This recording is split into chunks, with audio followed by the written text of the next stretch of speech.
Swami Vivekanand Subharti University, one of the leading universities of North India. 250 acres campus, 220 plus professional and vocational programs, 20,000 plus students, state-of-the-art infrastructure. Come and give wings to your career with Swami Vivekanand Subharti University, where education is a passion. NH58, Meerut, Delhi, NCR. जय हिंद साथियों, काफी ज्यादा phone calls मुझे सिरसा से आ रहे हैं।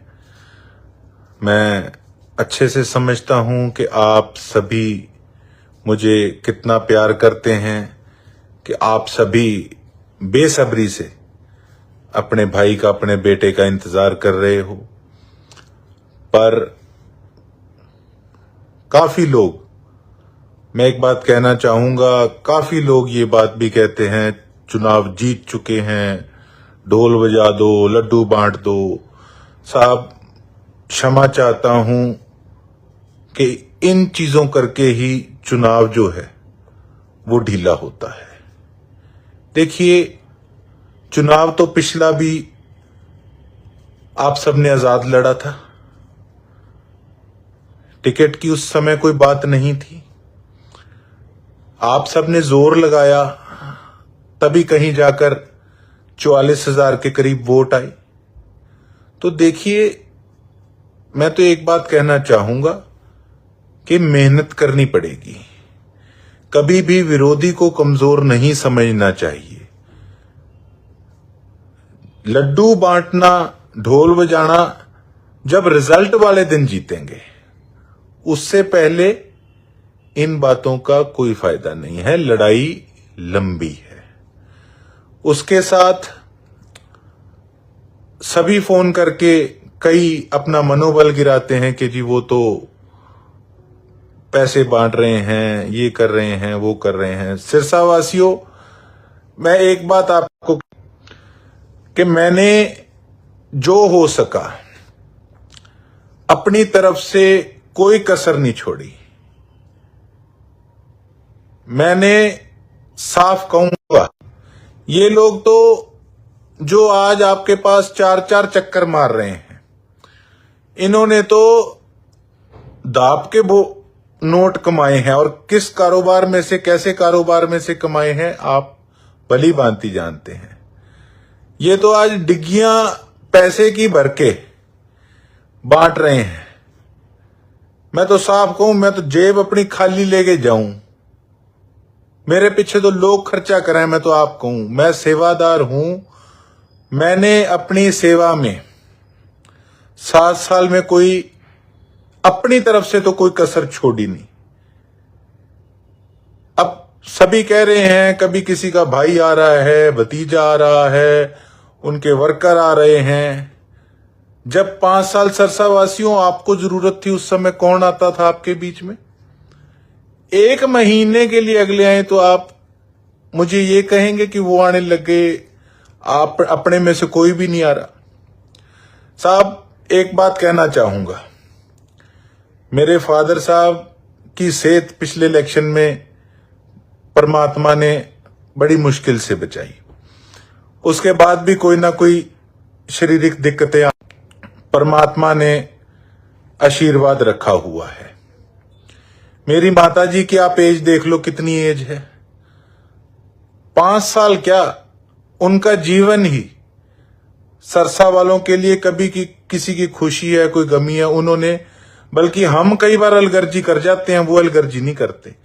इस as के अंदर भी ना धूप देखें, ना गर्मी, ना ठंड, ना बारिश, आप लोगों के लिए आपके बीच में रहते हैं। अब जितना उनसे हो पाता है वो अपनी तरफ से इस एज के अंदर भी करते हैं। आप इस चीज का बुरा मत मानिए, फलाना आ गया, आप नहीं आए। भाई, मैं तो तब आता था जब आप लोगों को जरूरत थी। अब मैं अगर हफ्ता 10 दिन से यहां बैठा हूं दिल्ली में, तो ये आपको एक प्रक्रिया होती है, उस प्रक्रिया के तहत मैं बैठा हूं और आपके लिए बैठा हूं। मैं भी ये चाहता हूं कि आप आपके एरिया का, आपकी एरिया की, सिरसा की बड़ी भागीदारी सरकार के अंदर हो और उस प्रक्रिया के तहत मैं काम कर रहा हूं। तो धैर्य रखिए, घबराएं मत। सिरसा वालों, मैं तो एक बात कहना चाहूंगा, मेरे से जो हुआ मैंने किया। अगर अमीर लोग ही जीत सकते हैं चुनाव, अगर मेहनत की कोई कदर नहीं है, तो फिर तो बहुत पैसे वाले लोग ही इस देश को चलाएंगे। आम आदमी की तो किसी की कोई यहां पर वैल्यू नहीं रहनी।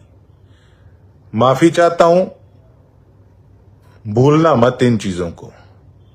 नहीं तो ये कहते हैं ना, क्लास के अंदर एक बच्चा तो पूरा साल मेहनत करता रहा और आखिर के अंदर एक बच्चा पैसे देकर, सेटिंग करके, गाइड खोल के और नंबर ले गया ज्यादा, चीटिंग करके, चेपा चुपा मार के, और सरकारी नौकरी लग गया पैसे देकर चेपा मारने वाला। और जो पढ़ता रहा, मेहनत करता रहा, अगर वो ही रह गया तो फिर उसके दिल पे क्या बीतती है आप अच्छे से समझ सकते हैं। तो भैया मैं तो साफ एक बात कहना चाहूंगा, मैंने 5 साल अपना काम किया। ये लोग तो कभी धन्यवाद तक करने नहीं आए। बता दो, आए हैं तो मैंने अपना काम किया 10 दिन से, अब कोई फर्क नहीं पड़ता। मेरे 5 साल आप मत भूलना, उससे पहले का मेरा संघर्ष ना भूलना। मेरी तो इतनी आपसे रिक्वेस्ट है, बल्कि मैं आपसे ये उम्मीद करता हूं कि आप मुझे ये कहो कि तू अपना काम कर, 5 साल तू कोई कसर नहीं छड्डी, तू जो करया करया, हुण असीं इलैक्शन संभालांगे। भाई जी उस गल च स्वाद है। ऐ ना कहो ओ आ गया 4 वारी, ओ दोनों आ गए जी, तीनों आ गए जी, तुसी तो दिख ही नहीं रहे जी, ओदे तां रक्षा लगे है जी, प्रचार हो रहा है जोर जोर। ऐ ना कहो जी फलाने का प्रचार हो रहा है, ओदे तां रक्षे चल रहे, गाने बज रहे है, वोटां मंग रहे है। वो आपदे फायदे लिए मंग रहे हैं, ना कि थोड़े लिए मंग रहे हैं। ये चीज जब तक आप, तब तक एरिया का कुछ नहीं हो सकता। मेरा विजन है, मैंने अपनी तरफ से प्रयास किया है, और विश्वास रखो समय थोड़ा रह गया। मैंने अपना काम कर दिया साथियों, अब बाकी काम आपने करना है। उसके बाद ये 20-25 दिन आप गोकुल सेतिया के लिए लगा दो। 5 साल, आने वाले 20 दिन आप मेरे लिए लगा दो, बाकी काम मेरे पे छोड़ दो। फिर गोकुल सेतिया आपके लिए दिन रात हमेशा की तरह खड़ा मिलेगा। बहुत बहुत धन्यवाद। जय हिंद, जय भारत, इंकलाब जिंदाबाद। मेरे बहुत ही सम्मानित बुजुर्गों, मातृशक्ति, घरों में बैठी मेरी माँ बहनें, जहां तक मेरी आवाज जा रही है, नौजवान साथियों, सभी को मेरा सादर प्रणाम और बहुत बहुत राम राम, और छोटे छोटे बच्चों को बहुत प्यार। अली मोहम्मद गांव के सभी गांव वासियों, आपने जो गोपाल और गोविंद को जो प्यार दिया है, कि बहुत बड़ी बात करने जा रहा हूं आपके बीच में, कि मैंने राजनीति की शुरुआत इसी गांव से 2009 से करी थी, अली मोहम्मद से।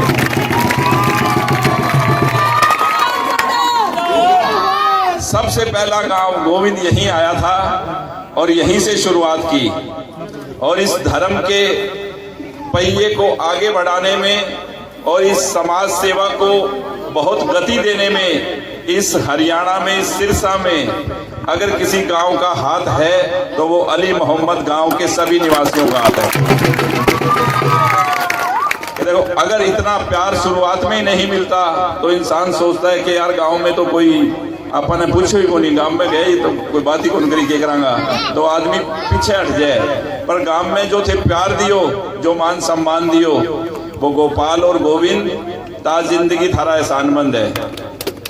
बाबूलाल ने मैं कह है कि गांव अली मोहम्मद को कोई भी नौजवान साथी, बुजुर्ग, माँ बहन कभी आधी रात में कोई भी काम बाबूलाल मिल्खा ने कभी भी आज के कोई ना नहीं है मेरी तरफ से, हर टाइम तैयार हाँ। जिका काम आज तक बताया भी करे और आगे भी करांगा, क्योंकि मेरी तो सोच ही एक है कि जन जन का सम्मान करेंगे, लोक हित में काम करेंगे और क्या कहने के काम किया है, काम करेंगे और जन जन का सम्मान करेंगे। हर एक आदमी का मान सम्मान और लोक हित में काम, क्योंकि आपके भाई को तो कुछ चाहिए नहीं। बाकी राजनेताओं की तरह लोग राजनीति में आने का एक मकसद होता है 90% लोगों का कि एक कर एमएलए बन जा, नहीं 5-7 पीढ़ियों को जुगाड़ हो जाए। एक कर एमएलए बन जा तो 5-4 पीढ़ियों को जुगाड़ हो जाए। अरे अपना बाबू पहले 50 पीढ़ियों में जुगाड़ कर रखे अपन क्या भी, अपना काम है सिर्फ सेवा। एमएलए बनने का मतलब है मेरी निगाह में, राजनीति का मतलब है सिर्फ और सिर्फ सेवा।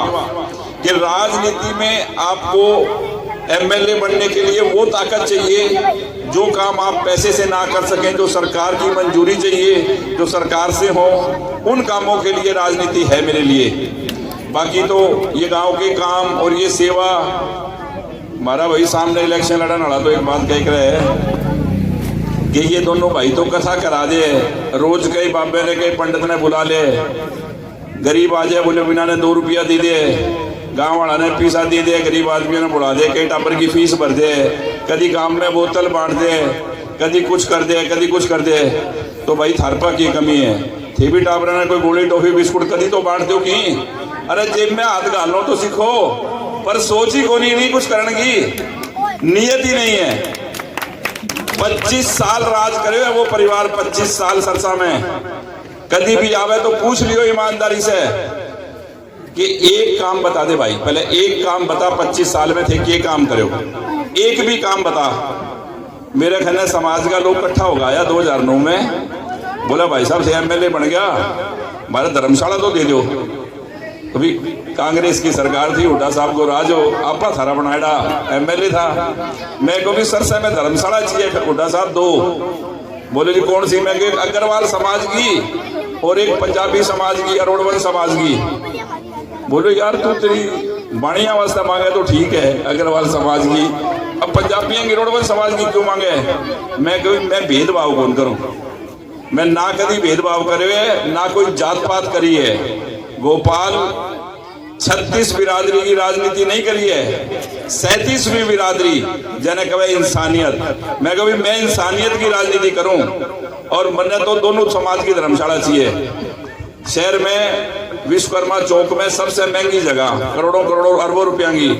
बोले अभी महंगी जगह की रजिस्ट्री कौन कराओगे, पैसा कौन देओगो? मैं क्यों दोनों समाज की रजिस्ट्री का पैसा मैं दूंगा, थे जगह मंजूर करो। थारो भाई अरोड़वन समाज ने और अग्रवाल समाज ने दोनों ने रजिस्ट्री करा के दी सरसा में, आपकी जेब से 50-50 लाख रुपया लगा गए। जिका आदमी 25 साल राज कर गया, आपके समाज ने एक धर्मशाला की जगह कौन देश के सरसा में?